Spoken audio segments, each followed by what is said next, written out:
Today we're looking at 5 social deduction games that vary from very simple to a little bit more complex each step of the way. Let's check it out. Hi everyone, my name is Braiden for All You Can Board, and today we're looking at the social deduction genre. If you're not familiar with social deduction games, usually they involve some lying, a little bit of sneakiness, and that's really what makes them fun. You're not necessarily always using logic to deduce what's happening in the game, but really trying to read the players and how they respond. So today we're going to look at some entry-level social deduction games and kind of make our way up through in terms of complexity. So our first game that we're going to be looking at here today is Insider from Oink Games. This is a 4 to 8 player game. Have you ever played a game of 20 questions? How about where one of the people who is asking the questions already knows what the answer is? In this game, that's exactly what Insider is. You have a group of people asking questions, usually in yes or no fashion. Actually, I think they have to be yes or no fashion, not usually. And you've got one person answering those questions who knows what the object is. But amongst those people who are asking the questions, one person also knows what that object is. The object of the game is to guess what the object is at the end of it. But also for the person who knows what the object is, also known as the insider, their objective is to not get caught. So if your team is able to guess what the object is, they also have to figure out who they think the insider is. If they're able to guess that, then they win. But if they don't, the insider wins. This is a great social deduction game and a great stepping stone into the genre because it is cooperative. There is no lying against someone. There is no combative nature to it. Everyone is working together to a common goal, but you're being a little bit sneaky at the same time. It kind of gives that little bit of cooperative elements into it along with keeping things sneaky. Yeah, you're not having to be combative, and this just works so well. It plays really quickly too, so yeah, great little game. That is Insider from Oink Games, 4 to 8 players, as I almost drop it on the ground. Next, okay, step number 2 now is going to be Spyfall from Cryptozoic Entertainment and Hobby World. Spyfall, we're taking this up to step number 2, is a little bit different from Insider. Basically, you have, let's say, 24 locations in front of you, and you're given a set of cards around the table. Okay, so this set of cards will have one of those locations printed on it.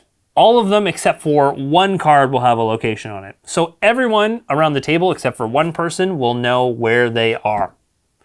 It's the group's job to figure out who they think the spy is, or the person who doesn't know where the location is. It's the spy's job to figure out which location they're in. So you're asking questions to another person, and then they are asking a question, and then that person asks another person a question to figure out and try and suss out what's going on here. I might ask something like, oh, well, what did you wear to work today, Adam? And Adam would give me some sort of response, and we'd go on from there. You want to give answers that aren't too obvious so that the spy immediately knows, oh, you wore clown shoes? Okay, we're in the circus here today, right? So, but you also want to let other people know that you're in the know. You know where this location is, and I'm going to say something that really lets you know. But if you don't know, you know? You know what I'm saying? You know? What's great about this game, again, is it isn't really one versus many. You're kind of trying to sneak a way around. There's almost no bad answers. Sometimes you can really fall into an answer and you just commit to it and try and defend yourself. Or maybe someone who knows what the location is gives too sneakily of an answer, or it was too clever, and people start suspecting them. This is a great game, again, for that next step up here. It's not completely cooperative. It's one versus many, which a lot of social deduction games kind of are. But it's a great game for partygoers. It's a 3 to 8 player game. A lot of fun with I've had with Spyfall already.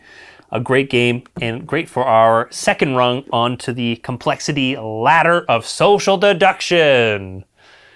It's not really a thing, I don't know. Number three, we're going to be cranking it up now. We went from 1 to 2, we kind of gave it a little bit of a twist, but this third one is really going to crank it up a little bit more here. We've got One Night Ultimate Werewolf. This is very similar to your traditional social deduction game, except that it is one round. It's quick playing, which really gives it a benefit. If you've ever played Werewolf or Mafia, this is just a single round version of this. There's no player elimination, which a lot of social deduction games kind of suffer from sometimes, leading to excluded players. But where this game really shines is having a small group, and it is so nimble. Playing, how many is it? 3 to 10 players, which is crazy. And again, this is from Bezier Games. What I really like about this game is that it does a great job of giving you that traditional social deduction feel without player elimination, and it's a very tight package. So you're going to have a werewolf team which doesn't want to get caught, and you're going to have a non-werewolf team which wants to figure out who the werewolves are at the end of the timer. Things will happen when everyone closes their eyes. The werewolves will recognize who each other are, so they will know they're on the same team, but that might change without them knowing. So there's a lot of chaos that can happen in One Night Ultimate Werewolf, a lot of lying that potentially could happen, and all of a sudden maybe you think you're not on a werewolf team, but you actually ended up on the werewolf team at the end of it all. It's really fun. Our number 4 game is a game that I actually haven't even played before, but have watched a lot of. It is kind of an alternate on one of my favorite games of all time, Secret Hitler. And the reason I'm suggesting this game over Secret Hitler is mainly because of the theme. But there are some small tweaks to the recipe, let's say, of Secret Hitler that I think it really adds a lot to, and something that I actually really want to get my hands on soon. And that's Feed the Kraken. In Feed the Kraken, you're a group of pirates sailing your ship. Depending which way you turn, left, right, or going straight, will depend on who you decide is going to be the navigator, and I believe it is the captain in the game. They will decide, you'll get a set of cards, so you'll be going in a certain color's direction. There's a good team, there's a bad team, but there's also a cultist team. So you have 3 teams in this case, and you've got a little bit more direction happening. The cultists team can kind of grow, so you'll get more and more. So you may have started out on the evil pirates team, but now you're joining the cultist team in some way. Then this game is really for that group that, again, really wants a more traditional social deduction style game. I think this game does have player elimination. Yes, absolutely it does. But Feed the Kraken finds that nice balance of giving you that social deduction feel, some really great pieces, and nice gameplay between the two. I like the passing, the mechanics that Secret Hitler kind of came to the table with, of having a certain amount of chips and giving them to one other person and them choosing what happens with the outcome. You've got voting like you do in traditional games like Avalon as well. This kind of brings it to that next level of complexity from One Night Ultimate Werewolf. Well, that's kind of one round, a lot quicker playing. This is a longer game, more traditional, but really can be a lot of fun. I'm super eager to get my hands on it for sure. If it's anything like Secret Hitler, I'm going to be all over it for sure. Okay, let's move on to our final rung, our step number 5 here in our social deduction complexity ladder of greatness, or something. This is going to be Blood on the Clock Tower. Let's shift it even over here. Blood on the Clock Tower. If you want to get into the meatiness of social deduction, this is the game for you. Now, a few disclaimers here. This game is expensive. It is big, it is bulky, and you need someone to run the game for you. So you need to learn the game, not necessarily inside and out. You can run the game after playing a few times, or just kind of looking at a few tutorials or watching a few games and getting a feel for it. This game can really ramp up when it comes to complexity, but it plays a wide variety of player counts. So we're talking from, I think it's from all the way to either 4 or 5 all the way up till 20 people, which is insane to run for 20 people. You also need a space for that as well, because you'll need some sort of either a round space or semicircle kind of space, which is important for the game. In the game, again, following more traditional mafia and social deduction tropes, we've got a good team and we've got a bad team. The bad team has a demon on it. The good team is trying to execute the demon, so they're trying to pass a vote to eliminate the player.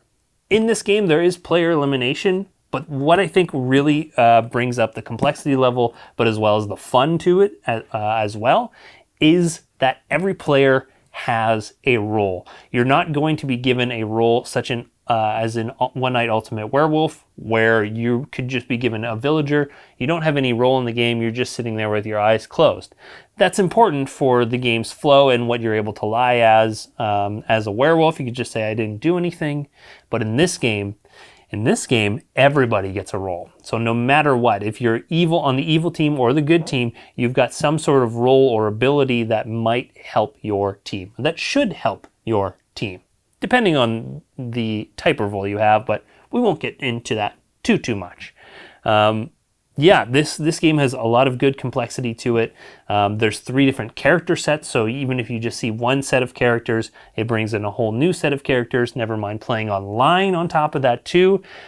Blood on the Clock Tower has kind of all those check marks of a really, really great game, and especially with having someone run it as well to try and find that balance with the line of the game and keep it going for as long as possible. You end up with some really tense moments and really close games a lot of the time. Blood on the Clock Tower from the Pandemonium Institute. And that is our 5 on our ladder of social deduction. What did you think? Did I leave something off? Is there a better deduction game? What did I miss? There's a whole bunch of other games which I didn't mention here, but there are, of course, many, many more out there. Let me know in the comments below. Join our Discord. We would love to hear from you. I'd love to chat more about social deduction. Maybe we'll play some games on the Pandemonium Institute's Blood on the Clock Tower servers. Who knows? Who knows? Would love to hear from you, absolutely. Thank you so much for tuning in to this shorter video, and we'll see you next time.